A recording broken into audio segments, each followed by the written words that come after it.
Hi everyone, this is week 4 of raising chicks under a heat lamp. It's a day late in uploading, so apologies for that. It's been quite hectic here, but we'll have a look at the chicks and go through how they've been doing.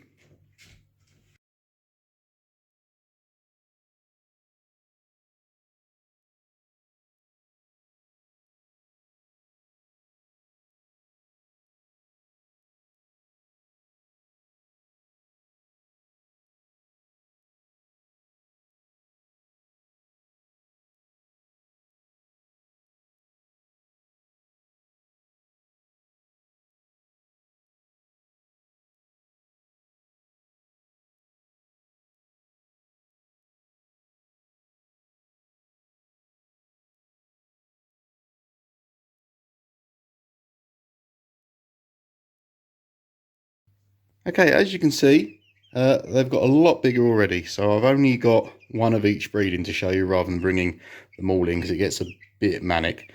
But you can already see they've pretty much doubled the size just in a week. So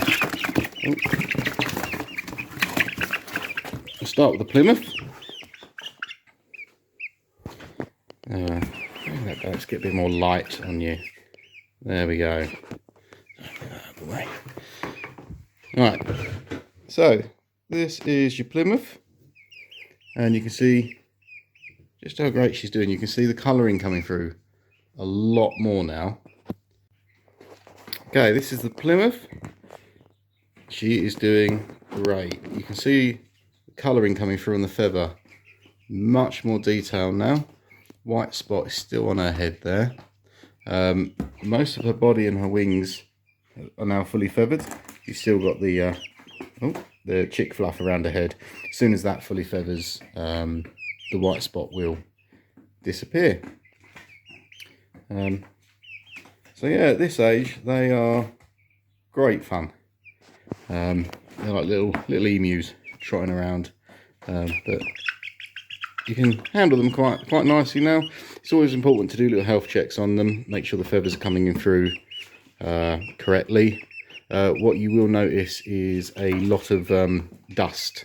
You see it coming off here. It's the fluff, the old chick fluff is coming off, and the protective casing around the new wings. As the feather bursts open, the casing comes off. So whatever environment you have them, whatever room or setup, you will notice by now it is absolutely covered in dust, and that is what that's from. The only thing to be aware of the dust is obviously it settles, so if you make sure it's not on your heat lamp, and if you've got any electric fires in there, make sure the dust isn't settling on them for obvious reasons. So we'll put her back and we'll have a look at a different breed. Okay, this is your light Sussex. So you can see the last little bit of yellow just around her eyes and the beak there. She's got quite a cool haircut going on, but the rest of her is feathering nicely. You've got can't quite see it on her leg there, but nice yellowing coming through on the skin on the leg. You can see the Sussex markings got clearer now, so that's going to be all down the wing, and you see it's darker underneath. It's coming through there. It's the dark colours. So yeah, same as her little friends there, the Plymouth. It's about the same size. They're very curious at this age. They're really wanting to explore, get out, see what's going on, have a little peck at everything. So yeah, you do need to keep an eye on them. So that's your light Sussex. So this is your Beechwood Blue. As we looked at last week, she's a little bit bigger, although the difference in the height of the chicks has slowed down a little bit now. She's not as noticeably bigger than the others, although she is filling out in the body a little bit quicker. But in terms of growth, she's at the same stage of the others. Still got the fluff around the head and neck. She's getting much more of the sort of the patterning. Don't fall off the table.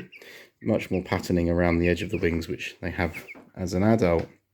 Biggest difference, she's got the best tail so far, but she's lucky. See the feet as well. The other breeds have the yellow and the white feet. She has the lovely black and grey feet there. Really distinctive bird, beechwood blue.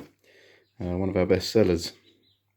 I'll get the other hybrid out and show you the height comparison like we did last week.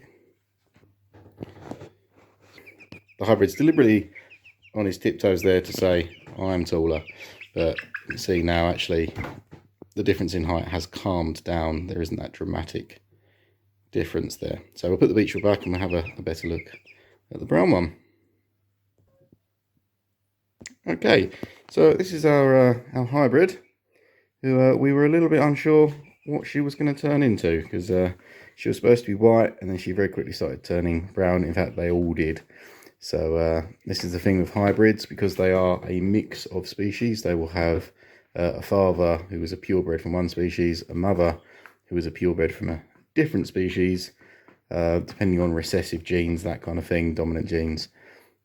That's kind of dictate what animal you get. So she's supposed to be all white. You can see you have a little bit of white on the wing, but the rest has come through brown. So she's probably got some Rhode Island red, something like that in her. So yeah, I've just noticed a bit of different colouring coming through on the wing there. That's unexpected. She's got a bit of black mottle in there. So she really is a mixed bag, but she's very cute. And she will lay lots of eggs. So it'll be interesting to see what her and her sisters turn into when they're fully grown.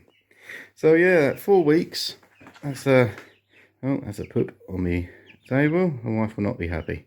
So at 4 weeks, yeah, they're great fun. They can be handled as much as you want now. You can start turning the heat lamps off in the day as well, as long as you have quite a few chicks. If you have 1 or 2, I would still keep the heat lamps on during the day. But if you have sort of 8 or more, then happily they will be perfectly warm. Just keep the heat lamps on at night. Obviously this is dependent on what time of year you're watching this. We hatch all year round, and the rules for heat lamps do vary depending on outside temperatures. So you just need to use your common sense. If it's cold, the chicks are cold. Basically, you need to make sure they are nice and warm. So yeah, so we'll get these girls back for the night, and we'll see how they've grown in week 5.